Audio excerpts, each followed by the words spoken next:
ಎಲ್ರಿಗೂ ಸಹ ನಮಸ್ತೆ. ಅಶ್ವಿನಿಯವರು ಈ ವಾರದ ಕ್ಯಾಪ್ಟನ್ಸಿಯನ್ನು ಆಡೋದಕ್ಕೆ ಅಂತ ಹೇಳಿ ಮೊದಲೇ ಸೆಲೆಕ್ಟ್ ಆಗಿಬಿಟ್ರು.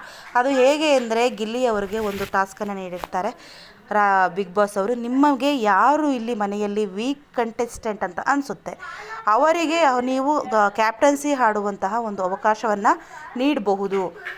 ಹಾಗಾಗಿ ನೀವು ಯಾರಾದರೂ ಒಬ್ಬ ಸದಸ್ಯರ ಹೆಸರನ್ನು ನೀವು ಸೆಲೆಕ್ಟ್ ಮಾಡ್ಕೋಬೋದು ಅಂತ ಹೇಳ್ತಾರೆ.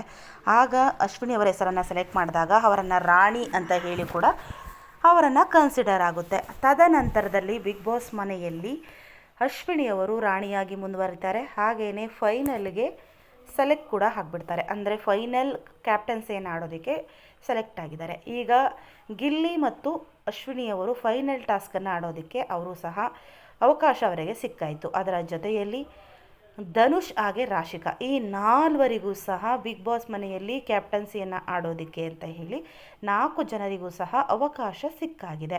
ಈಗ 4 ಜನರಲ್ಲಿ ಗೆಲ್ಲೋರು ಯಾರು? ಅಶ್ವಿನಿ ಏನಾದರೂ ಗೆದ್ದರೆ ಈ ವಾರದಲ್ಲಿ ಹೊಸ ವರ್ಷಕ್ಕೆ ಮೊದಲ ಕ್ಯಾಪ್ಟನ್ ಆಗಿ ಹೊರಹೊಮ್ತಾರೆ. ಎಲ್ಲರೂ ಸಹ ಇವರಲ್ಲಿ 4 ಜನರಲ್ಲೂ ಸಹ ಡಿಸರ್ವ್ ಅನಿಸೋದು ರಾಶಿಕಾ ಅವರು ಅಂತ ಹೇಳಲಾಗ್ತಾ ಇದೆ.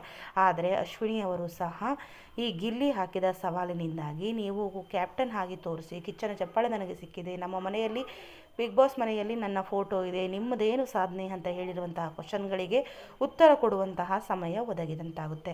ಏನಾದರೂ ರಾಜಮಾತೆ, ಏನಾದರೂ ಕ್ಯಾಪ್ಟನ್ ಏನಾದರೂ ಆದರೆ ಕಾವ್ಯ ಮತ್ತು ಈ ಗಿಲ್ಲಿಯ ಪರಿಸ್ಥಿತಿ ವಿಲ ಅನ್ನಂತೆ ಆಗುತ್ತೆ. ಯಾಕಂದರೆ ಚಾಲೆಂಜ್ ಮಾಡಿ ಸೋತಂತ ಆಗಿಬಿಡುತ್ತೆ. ನಿಮಗೇನಾದರೂ ವಿಡಿಯೋ ಮತ್ತು ಮಾಹಿತಿ ಇಷ್ಟ ಆದರೆ ಕೂಡಲೇ ವಿಡಿಯೋವನ್ನು ಲೈಕ್ ಮಾಡಿ, ಹಾಗೆ ನಮ್ಮ ಚಾನಲನ್ನು ಸಬ್ಸ್ಕ್ರೈಬ್ ಮಾಡಿ. ವಿಡಿಯೋ ನೋಡಿದ ಎಲ್ಲರಿಗೂ ಕೂಡ ಧನ್ಯವಾದ.